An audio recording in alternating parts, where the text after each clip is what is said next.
కానీ శివ తర్వాత మీకు అదేమిటంటే విచిత్రం, నాగేశ్వరరావు గారు ముఖ్యంగా. నాగేశ్వర గారితో 6 సినిమాలు చేశా, నాగార్జున గారితో చేశా, నాగ చైతన్యతో చేశా, అఖిల్తో శిశీంద్రి నుంచి చిరంజీవి గారితో చేశా, పవన్ కళ్యాణ్ గారితో చేశా, నాగబాబుతో చేశా, చాలా చేశాం. మళ్ళీ వంశం అందరూ రామచరణ్ తండ్రిగా చేశా, చిరుతలో వైష్ణవ్ తేజ్ చేసి ఆ కుటుంబం మొత్తం అందరు. అల్లు అర్జున్తో చేశారు, ఫాదర్గా చేశారు. అల్లు అర్జున్తో అయితే ఒకసారి సభ నా రియల్ ఫాదర్ అల్లు అరవింద్, నా రియల్ ఫాదర్ తని భరణి గారు అన్నాడు పాపం. సో అట్లా అన్నారు. అటు కృష్ణ గారితో చేశారు, మహేష్తో చేశారు, ఇట్లా ఈ ఫ్యామిలీస్ అన్నిటితోటి. ఒక్క అన్నగారితోటే చేయలేదు నేను. అదే మిగతా అందరితోటి కలిసి చేశారు. ఆయన మీరు ఎంతో ఇష్టంగా ఒక శివభక్తుడి కథ రాసుకున్నారు, భక్త కన్నప్ప. సునీల్తో చేయాలనుకున్నారు. అవునవును. సో సంభవం ఏదో కారణాల చేత మీ దగ్గర నుంచి మోహన్ బాబు గారు కొనుక్కున్నారు, మీరు ఇచ్చేశారు. ఈరోజు అది ఒక పాన్ ఇండియా లెవెల్లో చేస్తున్నారు. మంచు విష్ణు 100 కోట్ల పైనే అంటున్నారు. ఒక ప్రభాస్ చేస్తున్నాడు అని వింటున్నాం, ఒక మోహన్ లాల్ చేయబోతున్నాడు అంటున్నాం, శివరాజ్ కుమార్ చేయబోతున్నాడు. ఇంత పెద్ద ప్రాజెక్టుగా అది రాబోతా ఉంది. సో మీకేమనిపిస్తుంది? అంటే మీరు ఎంతో ఇష్టంగా, అది మీ ప్రాజెక్ట్, మీ కళల ప్రాజెక్ట్ అని చెప్పుకునేవాళ్ళు కదా, అది ఎలా ఎందుకు ఇచ్చారు అసలు మోహన్ బాబు గారికి? ఉంది అది మన వాళ్ళు కావాలని మీరు డైరెక్ట్ చేయాలనుకున్నాను, కానీ ఒక దశ తర్వాత దాని ప్యాన్ పెరిగిపోయేటప్పటికి మనంతా మిథునం బ్యాచ్ అంతా చిన్న చిన్న సినిమాలకే మనం తప్ప. సో మీకు బాగా ఇంత లైఫ్లో మోస్ట్ సెలబ్రేటెడ్ ఇన్సిడెంట్ అంటే, ఎక్స్పీరియన్స్ అంటే ఏదైనా ఉందా? నాటకం నేను కళాసాగర్లో ప్రదర్శిస్తున్నప్పుడు ఆత్రేయ గారు నాటకం చూసి పబ్లిక్లో ఏమన్నాడంటే, ఇంక నేను నాటకాలు రాయక్కర్లేదు, రాస్తానని చాలాసార్లు చెప్పాను మీకు, ఇంక నేను రాయను ఎందుకంటే వీడు రాస్తాడు అని. అప్పుడే జేబులోంచి 400 రూపాయలు ఒక పాటకు అడ్వాన్స్ తీసుకున్నాడు. అప్పుడు 30 ఏళ్ల క్రితం సంగతి, నేను ఇండస్ట్రీకి వెళ్ళక ముందు సంగతి. 400 నా చేతిలో కానుక. ఏదది? కార్దబాండవేనా? అది గోగ్రహణం. అది మరి మామూలు అంతే కదా. ఆత్రేయ అక్కడ అసలు అప్పుడు మనం ఎక్కడ, అదే అది ఎవర్ గ్రీన్ మెమరీ నాకు. అప్పటికి ఇంకా భరణి అంటే ఇంకా ప్రపంచానికి తెలియదు, అక్కడక్కడ తప్పితే. నాటకాలు సినిమా మీద అసలు వాసనే లేదు. అదే అది ఎప్పటికీ ఎవర్ గ్రీన్ మెమరీ. సినిమాల్లో అలాంటిది ఉందా? సినిమాల్లో మిథునం సినిమా తీసిన తర్వాత బాలసుబ్రహ్మణ్యం అన్న ఒక మాట, భరణి నేను 40,000 పాటలు పాడాను అన్ని భాషల్లో, ఎప్పుడైనా జీవిత చరిత్ర రాస్తే మిథునానికి ముందు మిథునానికి తర్వాత అనే రాయాలి అన్నారు ఆయన.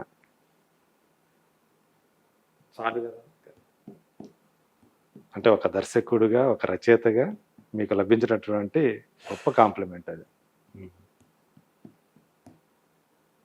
అలా ఇలాంటి గొప్ప గొప్ప అంటే ఎన్నో ఉంటాయి చెప్పుకోవాలంటే. ఇంత నీకు రెగ్యులర్గా చేసే కన్నా కొంత చాలా ఏళ్ళైంది కాబట్టి నువ్వు ఫస్ట్ టైం. మీరు బాగా బాధపడ్డ సందర్భాలు? ఇప్పుడు పేరు కూడా చెప్పచ్చు. నేను క్రాంతి కుమార్ గారు చాలా క్లోజ్, ఎందుకంటే ఆయనతో సినిమాలు శారదాంబ అవన్నీ నేనే ఆల్మోస్ట్ కోడైరెక్టర్లో పనిచేసేవాడు. ముక్కు మీదే ఉంటుంది ఆయన కోపం.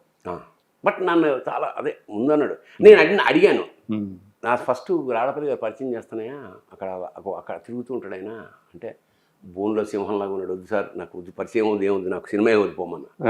తర్వాత పరిచయం అయ్యాక అసలు రోజు కూర్చునేవాడు సాయంత్రం, ఏంటి సార్ మీరు ఎందుకు ఇట్లా బ్యాడ్ నేమ్ సంపాదించుకున్నారు? ఏం బ్యాడ్ నేమ్ అన్నాడు. అందరూ మీరంటే భయపడతారు, దుర్మార్గుడు అంటారు. నేను 23వ ఏడు వచ్చానయ్యా ప్రొడ్యూసర్గా, మంచి వేడిలో ఉన్నా, డైరెక్టర్ ఎవరో పెట్టుకున్నాం, నెక్స్ట్ సండే సిట్టింగ్ అన్నా, రాలేవాడు. ఎందుకు రాలేదు కనుక్కోండి అన్న, వేరే సిట్టింగ్లో తీసేయన్నా. అప్పుడు ఇండస్ట్రీలో సంచలనం, డైరెక్టర్ని తీసేసి వేరే పెట్టాను నేను డైరెక్టర్ని. ఆ, అప్పటి నుంచి అమ్మో వీడు కోపిష్టని. మరి అలా లేరు కదా సార్ అంటే, అది హెల్ప్ అయింది నాకు. హ్యాపీగా ఉందిగా మనకి, అదే. మన హవా నడుస్తుంది కదా గుణని అన్నాడు. తర్వాత కొన్ని ఏళ్ళకి ఏమిటంటే ఓ సినిమా సార్ చెన్నై నుంచి వచ్చా, ఎందుకు ఓ సినిమా ఓపెనింగ్ ఉమ్, క్రాంతి కుమార్ గారిది, అందులో నేను మెయిన్ విలను. ఓకే. దిగా ఓపెనింగ్, ఇక్కడికి ఇల్లు ఉంది, అమ్మ వాళ్ళని పలకరించి లొకేషన్కి వెళ్ళా, అన్నపూర్ణ స్టూడియోస్.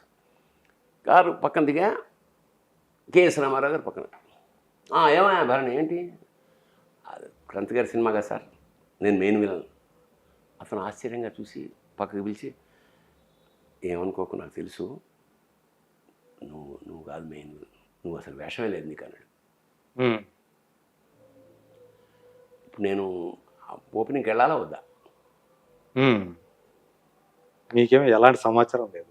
అసలు నేను అనుకుంటున్నా నేను ఉన్నానని, ఉమ్, నేను లేనని నాకు తెలియదు, ఆయన చెప్పేదాకా తెలియదు. ఈయన చెప్పేదాకా. ఉమ్, సరే ఇప్పుడు ఏం చేయాలి, అంత లోపల రేటింగ్స్ అవన్నీ ఉన్నారు, నేను వెళ్ళి ఆ దేవుడి దగ్గర అందరు కొబ్బరికాయలు కొట్టేసి లోపలికి వెళ్ళిపోతున్నారు, ఉమ్, నేను కూడా వెళ్ళా ఉన్నాను కానీ కొబ్బరికాయ కొట్టి వచ్చేసి. అప్పుడు అంటే తెలిస్తే ఇప్పుడు నిజంగానే లేదు. రూల్ ఏం లేదు, నిజంగా లేదు. లేదు ఆ.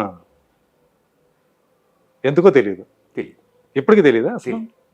ఆ, చెప్పడానికి ఆయన లేడు ఇప్పుడు. అంతేగా. ఆ. ఇది మిమ్మల్ని బాగా బాధ పెట్టిన ఏ సినిమా అది?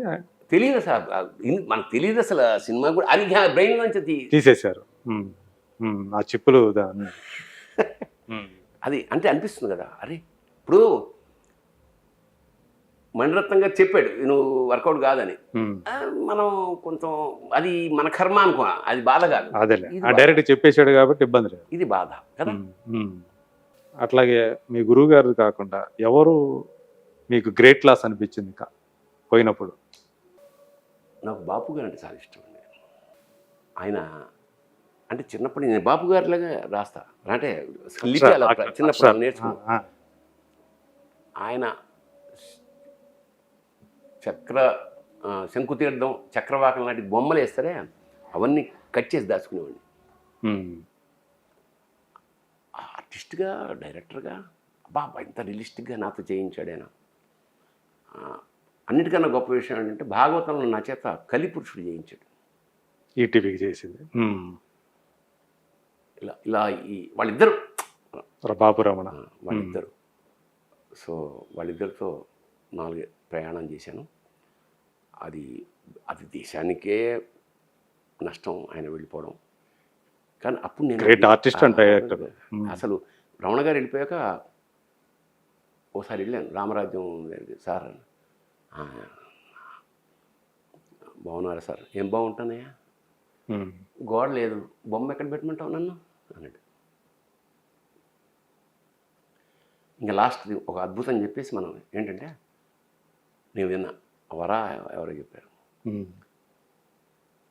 రమణ గారు వెళ్ళిపోతున్నారు, ఇంకా మంచం మీద చివరి దశ, అందరిని పంపించి రమణ గారు బాపు గారి ఇంటి మీదే. అవును, ఒకే ఇంట్లో కింద ఒక పైన ఉంటారు కదా. అందరినీ పంపించి బాపు గారిని నమ్మను. బాపు గారు వచ్చి తలిపేసి, బాపు గారు వచ్చి కాళ్ళ దగ్గర నిలబడి ఇలా చేతులు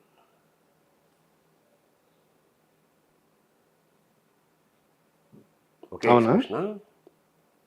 బాబు గారు చెప్పారా? వర చెప్పాడు. అది ఒక ఎక్స్ప్రెషన్. ఆ తర్వాత ఎంతసేపు పోయినా ఈ దండంలో ఎన్ని ఉన్నాయి అది. అవును, అంచేత ఇలాంటి అద్భుతమైన ఇంటర్వ్యూ వాళ్ళిద్దరు మధ్య అసలు ఫీల్ అయిపోయి నేను. ఒక ఎక్స్ప్రెషన్ అంటే మాటలు అవసరం లేదు కదా.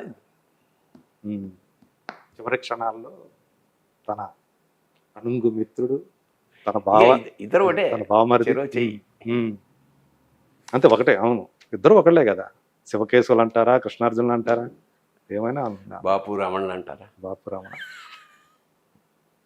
ఆ పేర్లు అలా కలిసిపోయినాయి.